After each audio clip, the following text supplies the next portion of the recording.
Welcome, ladies and gentlemen, to HOLDEN'S 11, and welcome back. We have a terrific guest tonight. I'd like to welcome comic creator and writer Corissa Grant. Hey, thanks for having me on. Thanks, Corissa. It's really nice to meet you, and I've been enjoying watching the progress of your book, and I'm looking forward to talking to you about your Kickstarter that's coming up. Thanks. I always look forward to talking about it, so it works out. Great, great. Well, we have a fun topic to talk about tonight, too. Tonight's topic is the top 11 most disturbing makeup effects in horror cinema.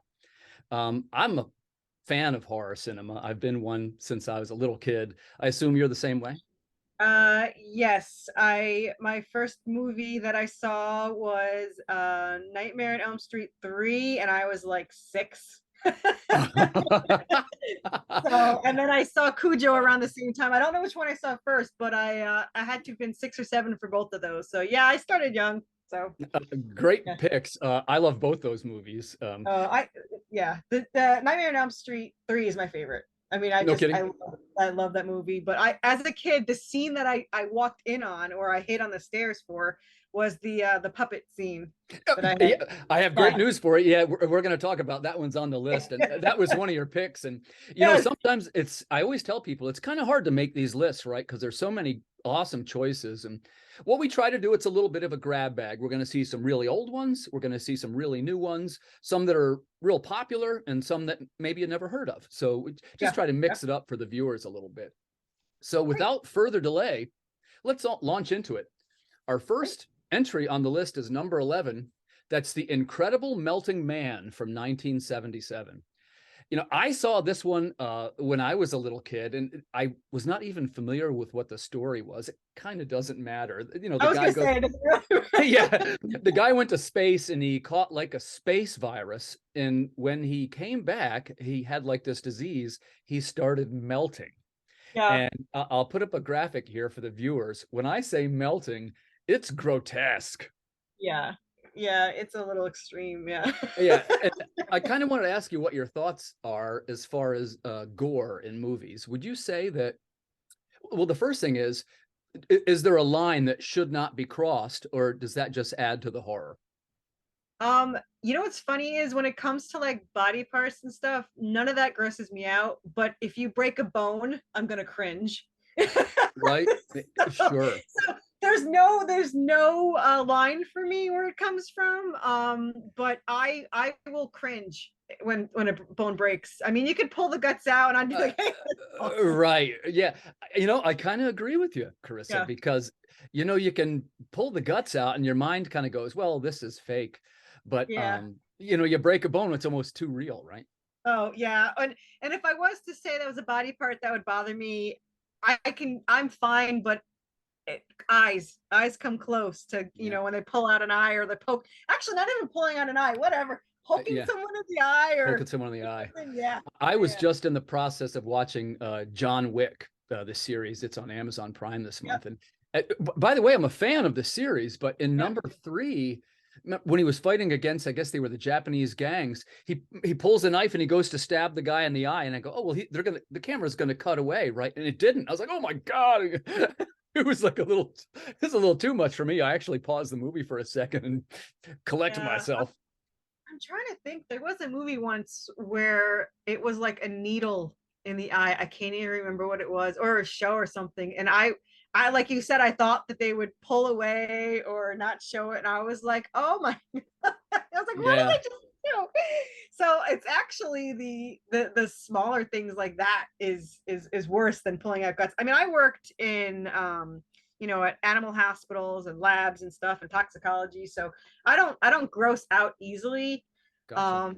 But stabbing at an eye, or like I said, broken bones, or like the worst is like if they're walking and like I think there was one where the ankle got caught and it snapped and like the bone came out, and I was like, oh, that's bad. I'm with you. I'm with you. That's too much. It's too much for me too. Yeah. And kind of the point of our list here is that some of the makeup effects that these creators have done were so inventive and so effective in some cases they're almost too effective, right? But that's the Yeah. idea of horror, is to shock your audience. And Yeah. that leads us right into number 10. I'm a sci-fi guy, as you know, and I was a huge fan of this movie when it came out. That's Alien from 1979. And by the way, there's several disturbing makeup effects in that movie, but the one that I'm talking about for the purposes of our list, there's a robot in it by the name of Ash, and he gets his head cut off, and his blood is kind of like milk, right? And there's this white stuff splashing everywhere, and they take his head and like turn it back on so that they can still talk to him, and it's his head. It's really gross.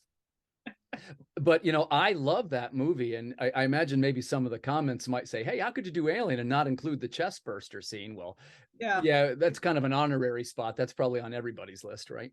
Well, the reason why I like the chest one is because they did it on Spaceballs, and so I always think of right, yeah. And it's like one of my favorite things, and he's singing. So I read an interview once, and that what they said in the interview was that the director didn't tell the cast that they knew something was going to happen, but he wanted to get their reactions. And when you see, oh gosh, I can't remember. The guys that they're having their breakfast or whatever, and they're like, oh, I can't believe they just saw something so terrible. It was, of course, you know, I was a little kid then too. I guess same as you. When I saw most of these, I was a little kid, and some of them were. I mean, you saw my well, you saw the older art, but issue 1 when he throws the head at her. By the way, we'll tie that in. Corissa was kind enough to share with me some of the art from her new book and from the previous issue. And the first thing is, I really enjoyed the art. Your colorist is on fire. Yeah, he's great. They did a great job. And by the way, they didn't shy away from the gore at all. No. The second page is full of. We'll talk about it later. That's coming up. And kind of where we're going with this is that if you like these kind of topics that are on our list, I think you'll like Corissa's new book, and it's going to be coming to Kickstarter. That's tomorrow. The 24th. So it'll be tomorrow for us. Yeah. Cool. Yeah. Well, with that in mind, let's move on to number 9.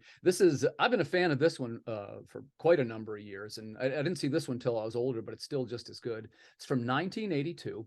That's John Carpenter's The Thing. Yeah. And what a great film, right? Are you a John Carpenter fan? I am. I very much so. And I don't know if I've seen the new one, but I saw the original, and I didn't see it then. That wasn't one of the ones I saw. I probably only saw it like a couple of years ago. Same here. It was, I didn't see it the first time, but I saw it. Well, maybe 20 years after it came out. Yeah, it's probably after 20 years. And I would say one of the ones that always gets me is the when he goes to the chest. That would be the exactly. They call that the defibrillation scene, and they're trying to start the guy's heart, and basically his chest cavity opens up, and first of all, it bites off the guy's arms. Yes. And then of course they didn't realize that it was the alien creature, and then he transforms into this grotesque tentacled monster with faces, and it's disgusting is what it is. Very well done. But it's really scary. I mean, start to finish, and the controversy at the end, which I fully believe the ending. I have my own thoughts. I don't know if you have the thoughts on the ending, or I mean, it can't be a spoiler. It's been like 20, 30, 40 years. I do know what you're talking about, though. Yeah, but I know there's controversy, but to me, there's no controversy. It is what, it's the thing at the end. So it's and so they say that, and by the way, for viewers that are watching, our theme for these shows is that we talk about the things that we love, right? Like, we're not ragging anything. And if you haven't seen The Thing, man, we promise you're going to really dig it. Go check it out. Yeah, but watch you can watch both, but watch the original. And by the way, when you say watch the original, I always like to mention, I did see this one when I was a kid, The Thing from Another World. Of course, these are all remakes. The first one was in 1958. Wow. It's not as gory, but it is scary. Yeah. The scene that I remember from that is the guys go out, they discover the craft. It's in the polar ice. Well, they don't know it's a craft. And he says, everybody spread out. We'll see how big this thing is. And as they're standing, he goes, oh my gosh, it's a circle. And every home you go, wow, they found a flying saucer. It's really kind of fun. That's cool. Yeah. It is very scary, and I'm a fan of directors. I'm pretty sure that's Howard Hawks directed that one, and he did something that was very new. To make it sound realistic, he had his characters interrupt each other while they were talking, because See? Yeah. that's what people really do. And prior to that, in movies, it wasn't like that. You'd say your line, then she will say her line. But in Yeah. his movies, characters all interrupt. What are you talking? They all talk over each other, which is kind of Yeah, neat. that's like if you read our dialogue, I mean, some of it is not proper novel speak because that's not how a People lot of talk. people talk. Like he says it ain't a word, but we say it anyway. Right, right. And he does. And my editor is like, that's not a proper sentence. Is like, but that's how he talks. Yeah, So it makes it more realistic because he's just having a normal conversation. Not all speech is proper. And I have gotten compliments on the dialogue because it's written out a lot. It's not forced because right.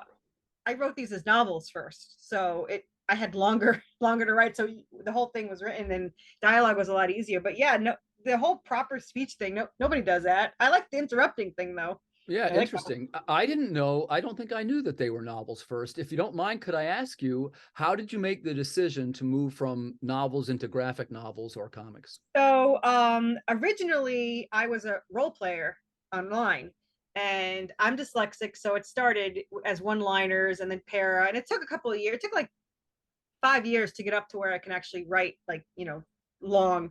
And I wrote this story with a co-writer, and because of we wrote it for fun, it wasn't intentional, and it wound up being it's actually 10 novels, but the 5 is spin-off, and this is 5 for this series 1. And because of the way we wrote it as a role player, it's not something you can really, public. We had asked an editor, what's your thought? Would somebody read this because the way it's written? And they're like, you'd have to mesh the whole thing together. And I said, I would never do that. I rather make no money off of this than ruin my story. So I told my co-writer, I said, why don't I just print it out for us? I'll print out 2 copies. I'll get a cover. I'll have an artist do it just for fun, blah, blah, blah. So when I was looking for an artist, I was like, these are all kind of cartoony. I mean, do you want cartoony? And she's like, yeah, cartoony's fine. I was like, because, we could do a comic book. And she's like, let's do a comic book. Yeah, yeah. So that's pretty much how it happened. And this is July. So this is only like been 6 months since Pretty recent, sure. Yeah, yeah. As soon as I thought of the comic book, it started as a graphic novel, and then we realized it's so long, it would be better split up. So it will be a graphic novel. There's 5 Right, of them, right. and then it's like about 7 issues. So the first one is 7 issues. Gotcha. And what is this? Roughly 24 pages an issue, something like that? It's about the first one's 28, and the rest are it goes between 28 and 32. Gotcha. And only because we well, I should say I like to end everything on a cliffhanger. So Right, I noticed that. Yeah. And I have to say there are a lot of cliffhangers I could choose from because our story is pretty extreme in the chaotic situation. But there were certain ones that I had in my mind because technically the last issue in the book 1 is 48 pages. So they're all technically 38 in a way, but 32 pages in a way, but I needed that all in the last one. So right. It's like a song, right? You got to end on the right beats. Yeah. I mean, I have to say, I love how each one ends. I didn't do any fake outs. I didn't do, because there are some dream things that happen here or there, but I didn't want to be one of those people that are like, oh, It's a dream. Yeah, sure. I try to be careful of the fake outs, and I have a lot of them, but they're in like the issue, and you see what happens. And Sure. there's also a lot of hints for things that I do. Like if someone yells and be like, oh, that what? And they'll be like, there's hints when you go back. You're like, oh, I saw. I also have a lot of Easter eggs too. Breadcrumbs. Sometimes they call those breadcrumbs. Yeah, breadcrumbs. And I have a Easter egg in every issue from a horror movie, game, or urban legend. Oh, nice. And for each book, whoever finds all of them first will get a prize, like a 3 bust of one of the characters. So yeah, my brother wanted to win it. I'm like, you're the editor, you know which ones are Easter eggs. You can't exactly do that. So I have people determined to find those. Some of them are easy.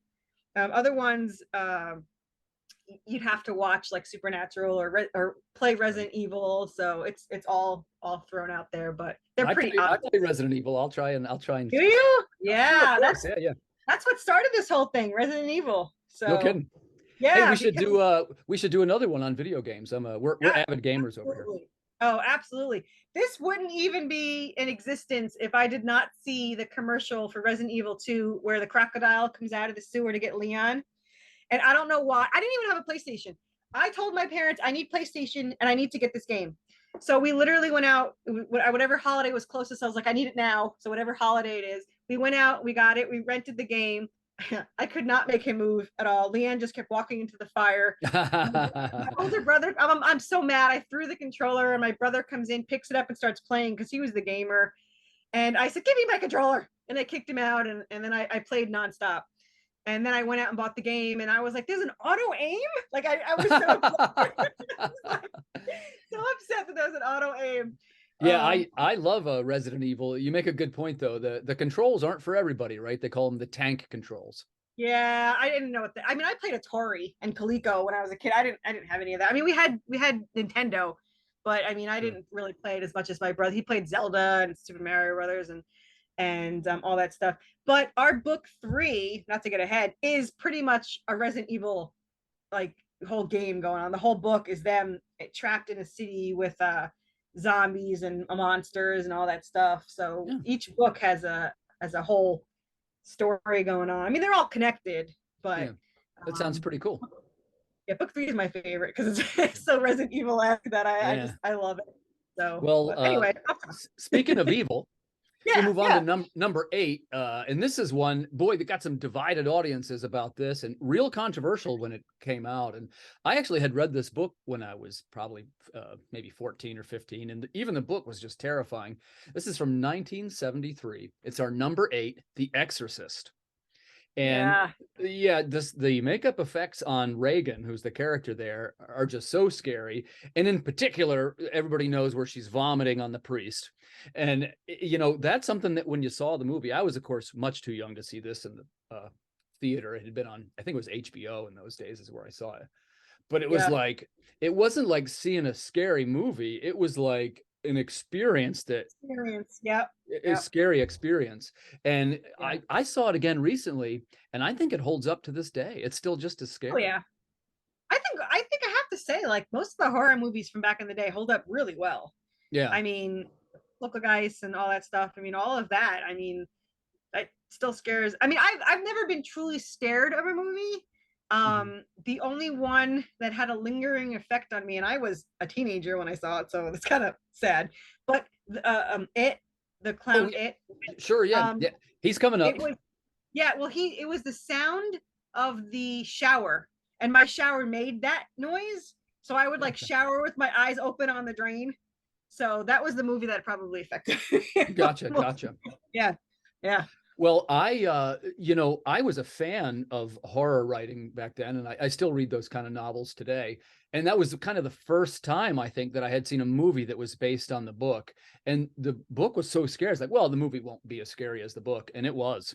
And it's something where I'm not a particularly super religious guy or anything. Much respect to people that are. I was raised Catholic, but I'm what they call a lapsed Catholic. It didn't quite take. But I am Catholic enough to where I watch Exorcist and I'm scared. Like, to me, it's like demons could kind of be real to me. So, it's hard to get, but the Vatican will actually come perform an actual, it's like 10 grand. Well, it was 10 grand. I don't know how much it is now. It was 10 years ago, it was 10 grand. They'll really perform it for you. So whether you believe it or not, it's something's out there. It's something you can do. Yeah. Well, we were talking earlier about zombies. Let's circle around and we'll talk about zombies a little. And this will tie into your book too. So our number 7, the one I chose here, this is from 2004. This is it's actually the remake of Dawn of the Dead. Yeah. And this, of course, is the Zack Snyder version. And all the Night of the Living Dead movies are good. They're all pretty good, right? But what I liked about this movie, I'm a fan of Zack Snyder. I know not everybody loves him, but in fact, there's two scenes in this one. Number one, where the girl like bites her father's neck when when the girl turns. Circular.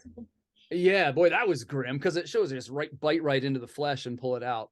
And of course, the second one where they pull the biker's guts out, if you remember that, that was pretty grim. Yeah. And that's something where, I mean, what do you think of Zack Snyder? Do you like his work? I do very much. Yeah. Yeah. I mean, I don't particularly go out and like look for his stuff, but I've never really been too disappointed that I can think of that I, liked his stuff. But I really did like that movie. I thought it was really well done, and I was very gross. and but I like them when they're not like they're gross, but that's not all they focus on. I mean, it had a good story. I mean, a good story. Yeah, and he had good character development too. Characters, right? Ving Rhames is the cop. There was the guy who had the pregnant wife. That was pretty interesting. The pregnant. Yeah. I guess honorary mention for disturbing makeup. Yeah, I was gonna say. I thought that's what you were gonna say. So when I was like, the pregnancy one was. Again, for the viewers, if you haven't seen that one and you like disturbing makeup effects, check out Dawn of the Dead. That's the 2000. That's another one with an ambiguous ending, where you don't technically know. Right. We're on the island. They land on the island, and the zombies come rushing out, and then the camera cuts. Right. Yeah. So you don't know. I mean, we can say they got back on or whatever, but they don't really say. So that was an ambiguous ending, which is a big word for me to use. Hey, well, you're a writer. You're a writer. Yeah, that's right. Well, what's funny is I'm dyslexic, and I have a really hard time spelling words, but I have a huge thesaurus in my head. Like I know these huge words and I cannot spell them. And I have to dumb down my own writing sometimes just so I can get it, because Google helps me a lot now. When I was a kid, the spell checker my parents bought me did not get my words. Like it would not figure it out. And Word isn't very good at getting my words, but Google has been better. But I think the number one best thing that I've gotten is my phone. And I say how to spell. Sometimes I can't pronounce the word, but if I can, my phone will tell me how to spell it. So I do that a lot. So well, we're going to move on here, Corissa. This is one of your favorites, and this is one I had forgotten about till you and I were talking about it backstage. This is our number 6. It's from 1984. It's the first Nightmare on Elm Street. And the scene in particular we're talking about is called the puppet scene. Can you tell us a little bit about it? Yes, this is this is the third Nightmare on Elm Street. I'm sorry, it's Nightmare on Elm Street 3. Third. Dream Warriors, I believe. This is Dream Warriors, and I believe that he was the heroin dealer, the heroin user, and Freddy like cut his veins, and then he pulled the veins out, and from my recollection, it was like outside the building, I believe. But he's like a puppet. Yeah. He's like a puppet using the veins. A marionette. I'm sorry, it should be right. Yeah. It's different than a puppet, but a marionette. And that's what I saw when I was a kid. When I was, this was 84, so I had to have been around 6 or 7. So yeah, that scene was that whole movie was good. I mean, he improvised the line "prime time," that was all him, and that's one of my favorite times. I mean, that's been, but for some reason it always sticks in my head is the marionette scene. And I just thought it was like, and as a kid, I was fascinated with this, which I don't know what that says about me, but I was just like, holy crap. Yeah. And it was so well done. It looked so real. I mean, it wasn't particularly per se scary, but it was such a gore scene to see. And I've been to the Bodies Museum. I don't know if you've ever been to the Bodies exhibit, but they show you all the veins coming out, and it looked pretty realistic to me. So yeah, it was. I actually had forgotten about it till you and I talked about it, and I went back and looked like, oh my gosh, yeah, we got to put this on the list. Yeah, and thanks for reminding me before the viewers get on and blast me in the comments. It is Nightmare on Elm Street 3. I said number 1. So but by the way, again, they're all really good. So if you haven't seen some of these movies, go ahead and check them out. I feel like 1 was more bloody than scary. I mean, especially was the Johnny Depp scene where they used, and he even said he used more blood than when actually is inside a human being. Yeah, you mean the scene with the bed and stuff? I remember that. Yeah. That was way more blood than one human contains, but it was still really good. So, but Well, Anyway, I got a good one here for number 5, and this is a franchise now that lives on, and it's doing pretty well. And I'd love to hear what you think about this. This is 1987, The Predator, and as I was saying before, I'm a little bit more of a sci-fi guy, and the sure. first time the Predator took his helmet off, I was like, "What?" It was like the weirdest alien face I had ever seen, and there must be something to it because here we are 40 years later, and there's still movies coming out with predators in them. Well, you know what it was? It was absolutely unique. I mean, this he wasn't gross. He was a whole other species of Yeah, alien. I mean, and the mouth and the little I yeah, and mean, the little jaws and the frogs. Yeah, I mean, yeah, it is very unique, and it did not look like makeup. It did not look like you put right, makeup. It looked right. like a whole other species decided to come here and do this scene for us. For all we know, it could be. We don't know. But it Right. was so realistic. I think that was the thing that why it sticks with you. And I mean, and technically, I mean, he's just a hunter. I mean, we Right. do hunt for animals, so he technically is not wrong. He is a hunter, and but yeah, to take off that helmet, man, it was like, damn. Great job by that Yeah, makeup designer. That, like I say, yeah. that's a design that lived over the Oh yeah, years. it's not CGI. I mean, it's actually makeup. It is what. And I don't know if Right. you ever seen the show Face Off. I used to like that I show, but have, yeah. yeah, and I love to watch the makeup happen.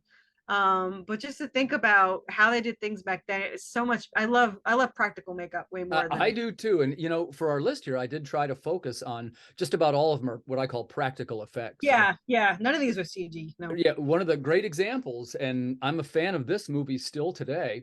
This is 1986, The Fly. And he was a character at that point. They called him Brundlefly. And the premise is, if you haven't seen the movie, he's a scientist who's going to make a machine that transports matter. And he gets into the machine, and there's a fly in there with him, and it blends their DNA together, and he becomes this Brundlefly. And the makeup effect in particular that is disturbing for this list. Do you remember the way he eats? He Yes, vomits on the yes. guy's leg. Yeah. I would Yeah. say that is I think on the list so far, that actually is the most gross to me so Yeah. far. It is I think disturbing. that was, and he was nasty looking. I mean, he was like, He was, yeah, man. I mean, slimy. I think it's slime. I don't like slime. I mean, Yeah, I yeah. mean, just the thought of touching the slime, like I'd rather pet the predator than touch the slime, and get this on my hand and just be like, that's disgusting. I mean, blood, whatever, Yeah. slime, mucus, vomit. Oh And no, by the way, one of the early roles for Jeff Goldblum, who ended up becoming a superstar. that was one of it. It wasn't his first. Was it his first? No, I don't think it was his first, but I no, mean, but it's one 86, it's memorable. back there. Yeah, Yeah. yeah, that was Um, pretty good. And then it wasn't a remake. Wasn't there a two with Eric Stoltz? Was that yeah, two or it's three? like Return of the Fly, I think he Yeah, was in. yeah, Yeah. yeah. And then since you mentioned it, The Fly itself is also a remake that was from the originally Oh yeah, 1958. And to yeah. me, again, this is one man's opinion. Your mileage may vary, but the original The Fly from 1958 is the scarier film. And it's Of because course. the ending of it, of course, I saw it when I was younger, but remember, he's caught in the web of the spider, and they hear this, help me, and they Of look down, and course. it's a fly with a human face. And I can remember Yeah, seeing that, and I kind of get chills telling you right now. I was so creeped out by that. yeah, man. Especially back then. I mean, you didn't really expect a lot. Like when it came, I mean, Yeah. we've I don't want to say I think a lot of us have become desensitized to it. And it's sad to say, but when you see a really good one, Yeah, you remember him. yeah, you remember. I mean, these are all older on the list, but they like you said before, they held up so well. Yeah. I mean, I could watch these nonstop. I Yeah, mean, these are all good ones. And I had this next one I'm going to bring to you. I have two questions that I want to ask you about because I think this one's, I know it was a movie that you hadn't seen, but we chatted about it. But I became a fan of this guy after following some of his work. He's a fellow by the name of Guillermo del Toro. And this is from 2006. We're moving up to some newer movies now. This yeah, is a character they call the Pale Man, and he was in a movie called Pan's Labyrinth. yeah. And I wouldn't say it's the most popular movie. I guess you'd say it's more of a cult following. This is it's subtitled, right? Yeah, So and I guess that's Spanish, right? And what I they think it's did Spanish. Yeah. was, and by the way, there's many great characters and the story's terrific, but the part that sticks with The me, makeup is great. yeah, the makeup was amazing. And I'll put a graphic up here for the viewers, but it's the character who he's a face without any eyes, and the way he sees, he holds his hands up in front of his face and there's eyes on them. Yeah, And of course, when you were talking about it, that's who I pictured. So even though I uh-huh, didn't see the movie, that's who I know because yeah. he's so well known for that movie. Right. And Yeah. again, that's one of those movies, right? Where, and you know, when you, oh, it's Pan's Labyrinth, it's kind of promoted as like a fantasy. Yeah. And yeah, and I'd say you're kind of went over the line into horror in this movie Yeah. because of the, you know, the It's a fine trauma of the line. young girl. But we'll let somebody else decide that. But I will say that the first time I saw that character, again, I was just like, what is this guy doing? That is the weirdest thing I ever saw. And you know, again, you know, here it is, you know, 15 years later or whatever, and we're still talking about him. Actually, you know who that reminds me of that you said that? I know it's not really related to it, but do you remember Beetlejuice? Oh, When he put sure. his eyes and he had to put his the glasses up to see with the Yeah, fingers. yeah, right, That exactly. reminded me of that when you said he had to bring up his fingers to see eyes. So yeah, I'm a fan of that movie too, by the way. I love that movie. My husband has not seen that movie. He has, yeah. Recommended. Yeah, I love that movie. It's the funny though, isn't he only in like Beetlejuice is only in it for like what 14 minutes or 17 minutes out of the whole? I But those didn't are realize good that. 14 minutes. Yeah, I didn't realize that. I think it was either 14 or 17, but it definitely was in the teens. And that's all he was in the entire movie put together. But they're so memorable that you're not like, oh my God, he wasn't in it enough. No, you just remember what he was in it. And I remember the stupidest freaking thing. Am I allowed to curse on here? I don't even know. Sure. Yeah. Be yourself. For some reason, one of my favorite lines was "nice fucking model." Like I don't know, like he hits the tree and it falls over, and he's like "nice fucking model," and that's like my favorite scene. I don't know why, but Well, and that's another one of those movies where the people all became big stars because you know you yeah, had Winona Ryder's in there. Baldwin. Is that one of Yeah, Baldwin? yeah, Baldwin's in there, and the I know his name, but I'm blanking on Beetlejuice. He is Michael Keaton. Michael Keaton, right? Batman. Batman. And of course, Yeah. you know, you look at it years later and you go, wow, those guys all did. And of course, it's Oh, an early wasn't it, Tim Burton was it film. Gina Davis? That's Gina Yeah, Davis. Gina right? Davis. Yeah, Yeah. yeah. Yeah. Yeah. That Yeah, was a great good film. movie. I'm a Now I Tim gotta- Burton fan. I will say I'm me one of too. those guys. I like his earlier stuff better than his later stuff. Me too. Yeah. Me too. But I am a huge fan, so. Now, Carissa, you mentioned this one, and I'd like to talk about it because there's a couple that actually fit. And this is, you notice we're moving up into some newer stuff here. This one's from 2017. It is the movie, or it's actually two movies, It. And of course, the famous character Pennywise. I mean, clowns are scary as they come. To begin with. Because you know, you don't know what's behind the makeup. Right. But for whatever reason, now I hadn't seen this when I was a kid. Well, I guess You mean the old one or the original I saw. Yeah. And actually I took, because I was lazy, I took critical eye in high school where you watch movies. You're supposed to discuss them. We never discussed them. But it was one of them. And I did not get to see the end because it was so long. You watched like what, 45 minutes at school. Yeah. So I think it ended like right after the shower scene where he's in the shower at this high school and it's goggling and he opens it like this and comes up. Now, my mom's shower when I was a kid, I lived with my parents, that it made that noise. So I would literally wash my hair with my eyes like on the, and I was like a teenager. I mean, that's 2017. I was already pretty much an adult by then. So yeah, or whatever. What was the original? It wasn't 17. Oh, it was 7. Oh no, the original is probably late 80s, I think. Yeah, and correct me if I'm wrong. I think it might have been a TV miniseries. Like it was a TV miniseries. Yeah. So it was the TV miniseries that we had watched because I was in high school. But the new one is a different kind of scary. Right. I don't know. I think they both did really great jobs, but Tim Curry's my man. So I'm like, I mean, you know, he's in Legend, and I love right. By the way, very worthy of an inclusion on the list itself. Legend with Tim Curry's Demon. with the giant Yeah, horns and all that. yeah, the devil, whatever. He was crazy. That was We intense. always joke about that because this is the 8th one or the 9th one of these we've done now. It's kind of hard to maintain the integrity of these lists because you start doing it and you think of, wow, I can't believe I forgot blah blah blah blah blah. Yeah. Oh, it's crazy. But You the know, new that was I said the new it is scarier at a different level, I think. Like the house scene when they were in the house scene and you pick the doors. I mean, those are pretty yeah, creepy. it Whatever. was. I Now, didn't. remember there's a movie projector scene where it's like a Yes. slide. He comes out of the slides. I was Yeah. watching it. It was myself, my wife, and my son, who at the time was like 7 or 8. And my mom was something who she's a little older. She's 70, right? And I mean, we were screaming. I mean, not like, I mean, it was 4 of us. We were screaming our heads off and, pulling blankets up over our head. Obviously, we were getting into it. That's part of the fun of a Yeah. horror movie. Yeah. But I mean, it's not like, well, it's kind of scary. That sucker was scary, man. Yeah. Yeah. And since you mentioned it first, I feel like I almost have to mention, the Stephen King work. I was also a fan of Salem's Lot. I don't know if you're familiar with that one. That's one Yep. of his Yep. older ones, but that was Yeah. the I didn't. vampires, and That was a good. I never read the book, but I did it's see really the. good.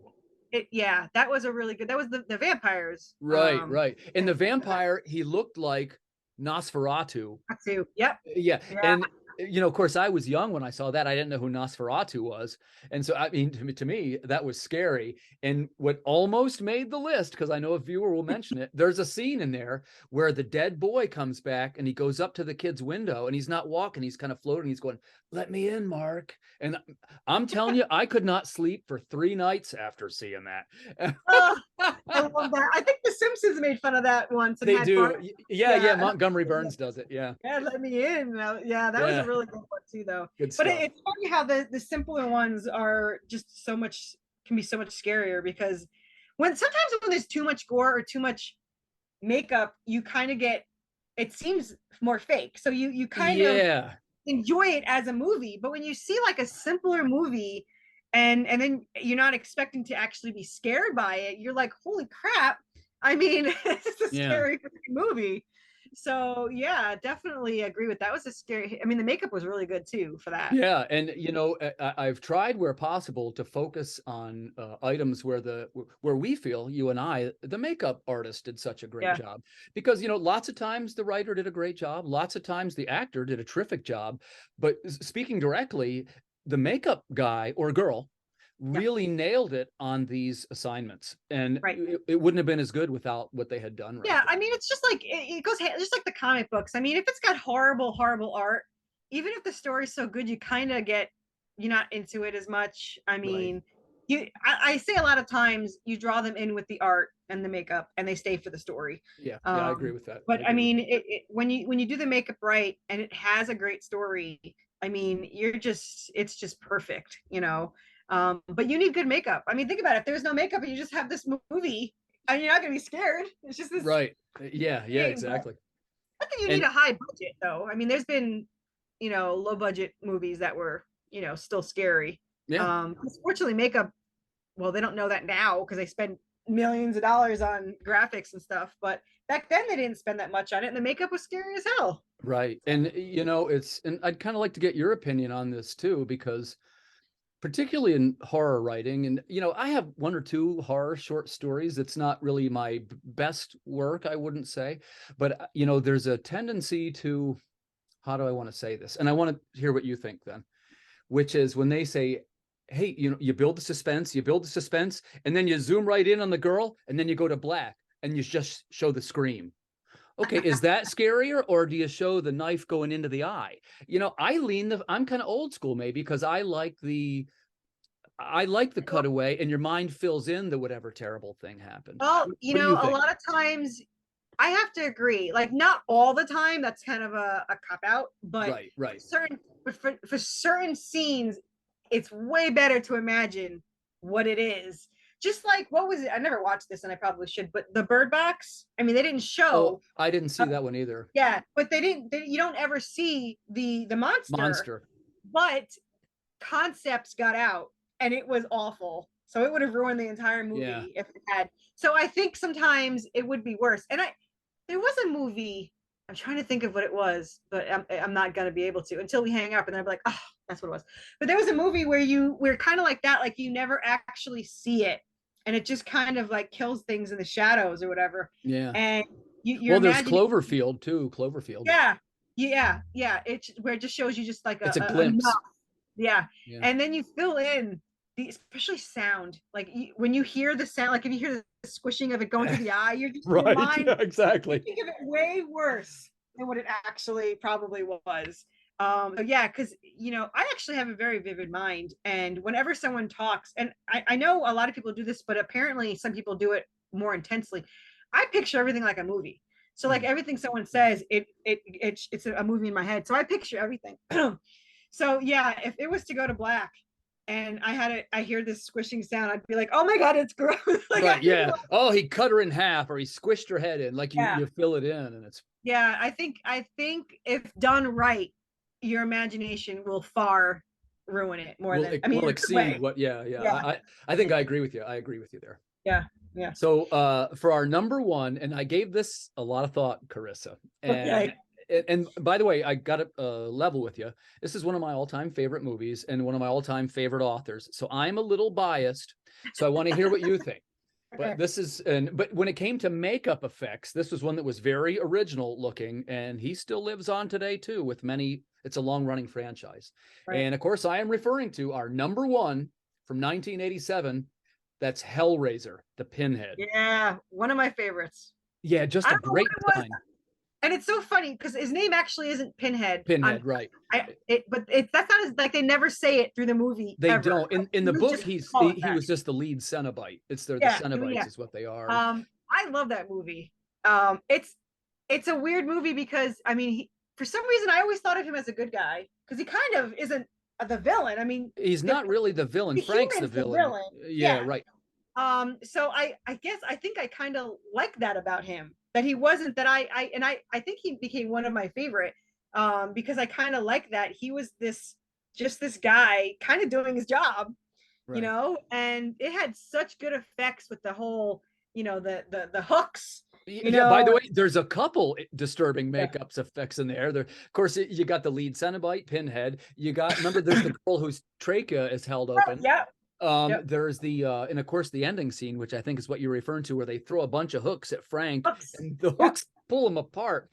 And and I'll tell you, it's all in the way a movie is directed. Like, one of the scariest parts to me was, remember, they're moving a mattress and the camera zooms in on this nail in the wall, and you're like, oh my God, he's going to gore his hand on this nail. And it shows the nail just tear it open. And of course, it was the drop of blood that got into the floorboards is what freed the Cenobite.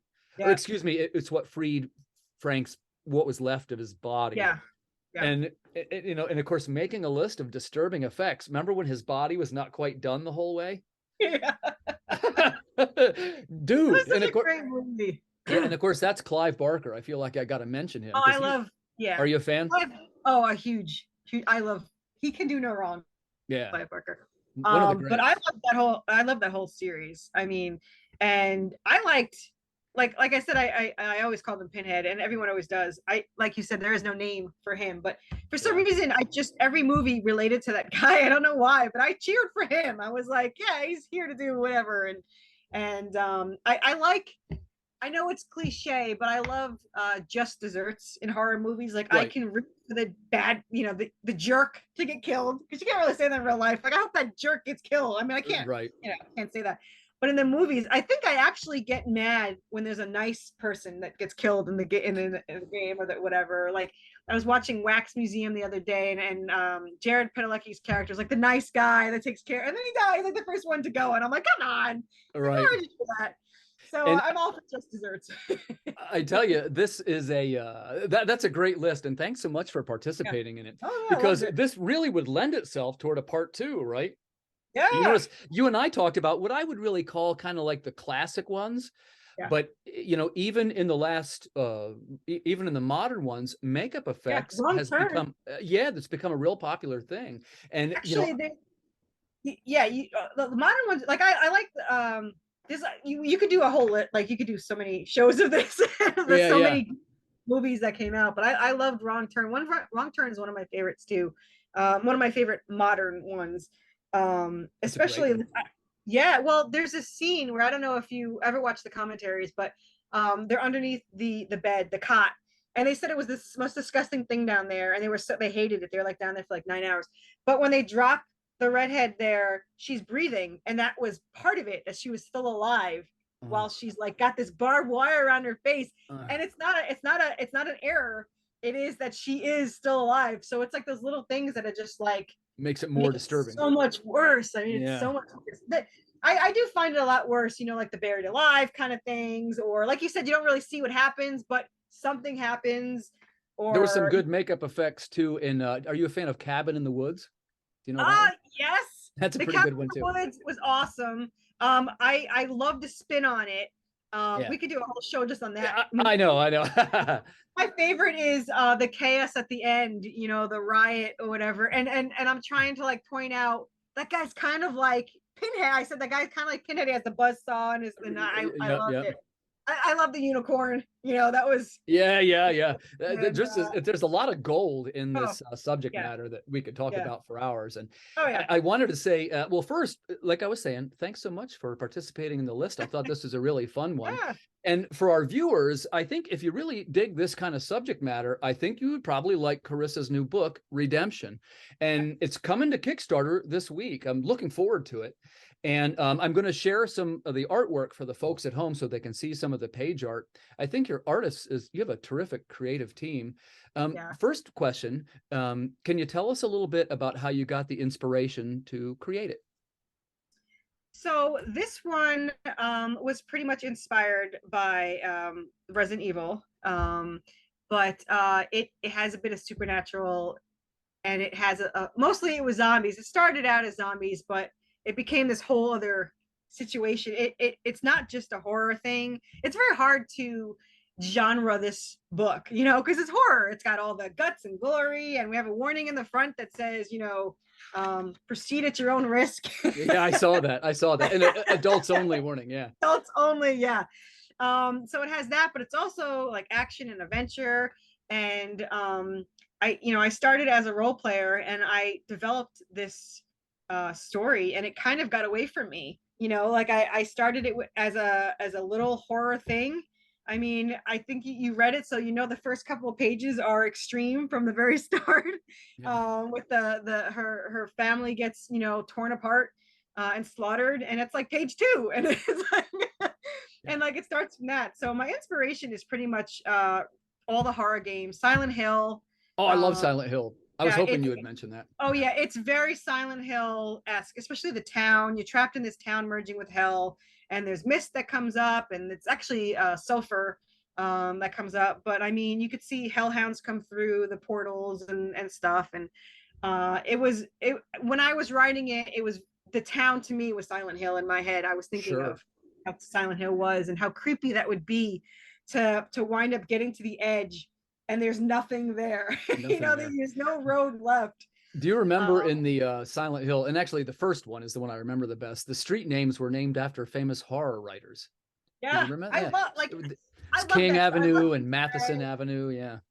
I love all that stuff. Like I have Easter eggs in mine. I have certain things from Resident Evil in the background. I have things from, you know, some horror movies I don't want to say because I give it away.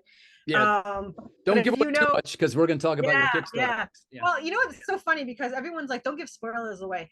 This story has so much in it. There's literally nothing I could say that someone would be like, oh, now it's ruined. No, it's so much to it. I mean, you know, they tell you in this is issue 1 through 3.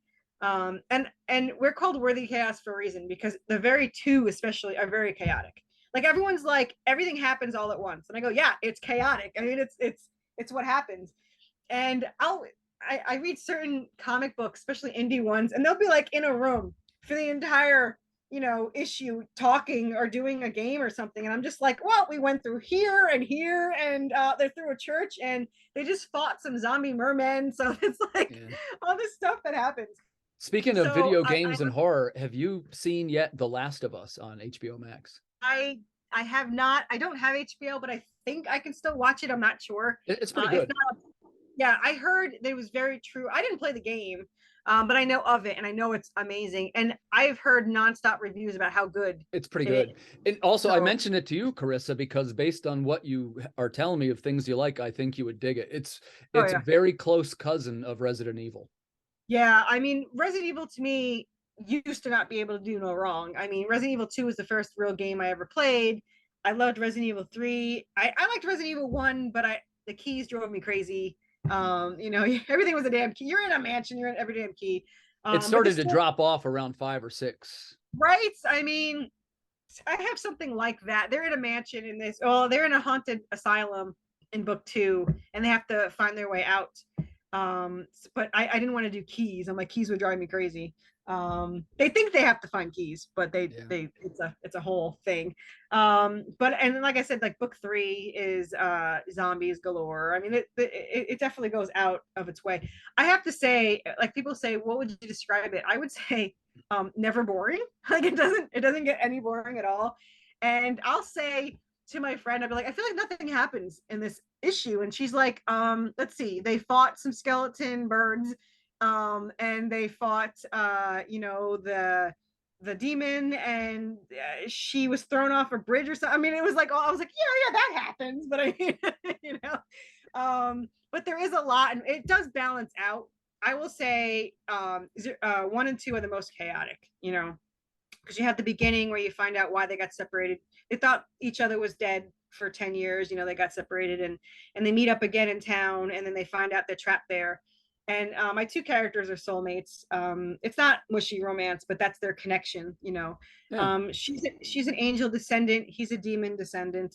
And they are soulmates. They've lived through multiple lives. They don't have any memory of it, but their fathers do. Her father's an angel and his is a demon, and they're actually at war, and they drag their kids through literal hell. Like they just, you know, and it's all for I don't know if you know my logo. It's this is an angelic weapon Oh, that I created 17 years ago, and it was to hold the souls and be brought to heaven by her angel father. And all our demons and angels are based on mythology or scripture, because I used to watch like Supernatural, and I'd be like, why are you using the name if you're not going to have the character be anything like it? You right. know, it always bothered me. If you're going to use call them something else. Like, why would you do that? So our story has a lot of demons and stuff from, you know, I mean, we put our own spin on it, of course. Like our hellhound is a mix of wolf, hound, and dragon. So and that's at issue 1, and then it comes full circle later. We have the zombie merman, which is probably our unique one. And we have a lot of we have Anubis, and he's my plushie. I love That's cool. Yeah. Is and this he's something my going to be favorite. available for the Kickstarter? Yes, he's in the Kickstarter. He's a higher tier. These are all handmade. I love him. Now, I have been said, you know, Anubis isn't evil. I said, he's not evil. He's being controlled in this. And in series 2, he actually is his, you know, godlike self. He's an Egyptian god of the underworld.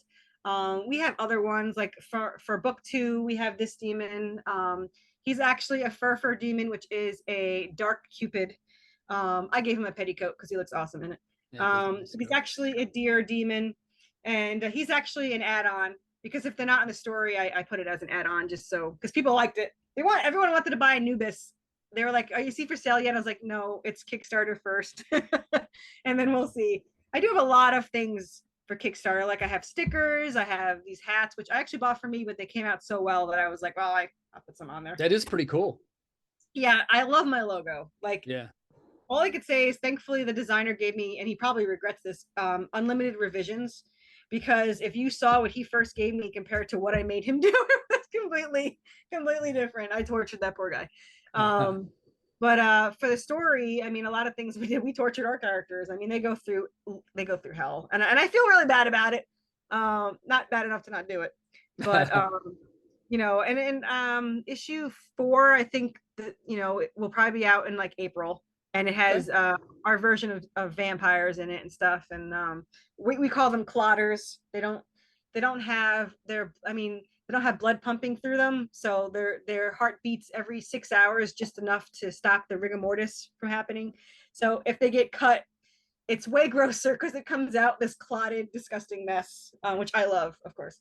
But so we did our own spin on things, and stuff like that. And the story, I mean, like I think I told you, was written as 5 novels. So I don't remember what I said on air and what off air, but the story is actually already written. And I convert the novels into the scripts. So book 1 is already scripted out, 1 through 7. And the graphic novel, when it comes out at the end of the year, will be about 230 pages. So Okay. Well, we are looking forward to it. Carissa, I'd like to thank you for coming on the show. I really had a lot of fun on this one. Great, me too. This is a really cool topic. I'll put the links. They will be in the comments here for you folks that would like to follow Carissa's Kickstarter Redemption. This is going to be launching tomorrow. We're really looking forward to it. I wish you the best of luck with your project. And thank you for sharing the artwork with me. And I read the first one already. I really enjoyed it. And I wish you the best of success, Carissa. Thank you. Thanks for having me on. This is awesome. You're welcome. To our viewers, thanks again for tuning in. I appreciate it very much. As independent creators, we rely on our viewers a lot to follow our projects and to see what we're up to over here. I look forward to seeing you on the next edition of Holden's Top 11. Thank you for joining us. Bye-bye.